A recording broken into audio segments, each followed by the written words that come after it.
शेतकरी बांधवांनो नमस्कार.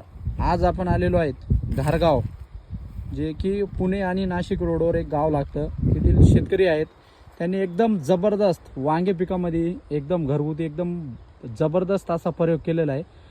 त्या बाबतीत त्यांचा काय अनुभव आहे आपण त्यांच्याकडून ऐकून घेऊया. गणूभाऊ, तुमचं सगळ्यात अगोदर परिचय द्या. माझं नाव गणेश भीमा काळे, राहणार आंबी फाटा, घारगाव. बरं, तर गणूभाऊ, तुम्ही हा वांगे पिकामध्ये हा प्रयोग कशासाठी केला, ह्याचा काय उपयोग झाला, ह्याचे काय फायदे झाले तुमचं सांगा बरं तुम्ही. एक ह्या गोष्टीचा फायदा दुसऱ्या जे काही वांगे उत्पादक शेतकरी आहेत, जे पावसाळ्यामध्ये लागवड करून वांग्याची जी काही कीड नियंत्रणात येत नाही त्याच्यामुळं काही लोक त्रस्त राहतात, तर ह्याचा काय फायदा झाला, काय प्रयोग, एकदम सविस्तर स्टेप बाय स्टेप आणि मोठ्याने सांगा. शेंडा आळे पूर्ण कंट्रोल झाली याच्यामुळे. जे रात्रीचे जे माशी फिरते ना, बरं, तर ती पूर्ण आकर्षित होऊन आहे ना, त्याच्यात गेल्यानंतर ती पूर्ण डेड होते. बर. मर्क्युरी, मरकुरी लावल्याचा म्हणजे जवळजवळ 50% आळीचा 50 ते 60% फायदा झाला.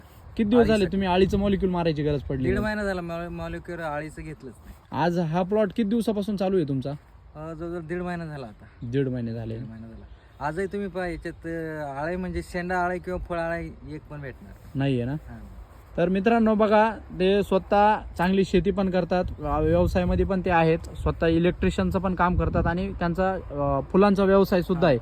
तर बघा तुम्ही, हे जे लुसिनोड अर्बॅनिल्सचे जे काही पतंग राहतात ते किती पडलेले आहे याच्यामध्ये. बघा तुम्ही, रोज एवढं जमा होतात नाही? हा, रोज वंजोळ बस एक रोज निघतात. रोज निघताना बघा त्यांनी कशा पद्धतीने एकदम मस्तपैकी सेटअप केलेलं आहे, चांगल्या पद्धतीनं पाहू शकता. अजून इकडून सुद्धा हे बा अशा पद्धतीनं सेटअप करून, म्हणजे रात्रीचं लावून द्यायचं. हा, रात्री आणि सकाळी 6ला बंद करायचं. सकाळी 6ला बंद करायचं ना. सकाळी 6ला बंद करायचं. आळीचं औषध मारायची गरजच नाही 1.5 पडली. महिना झाला औषध नाही घेतलं. ओके. तर मित्रांनो पाहू शकता तुम्ही, त्यांचे वांगे सुद्धा कसे आहेत. बरेच दिवसापासून आता हे वांगे चालू आहेत, समजा 1.5 महिन्यापासून, आणि सध्या बाजार वगैरे एकदम समाधानकारक आहेत. हे बघा, सेटिंग वगैरे चांगली आहे. गणेश भाऊ आपला अधूनमधून आपला पण सल्ला घेतात ते. बघा तुम्ही, सेटिंग वगैरे एकदम जबरदस्त, एकदम छान पद्धतीनं सेटिंग आहे. थोडं हीट, पाऊस, थंडी ह्या सगळ्या वातावरणातून हे बघा सेटिंग एकदम क्लासिकमध्ये एकदम नंबर 1 काम आहे.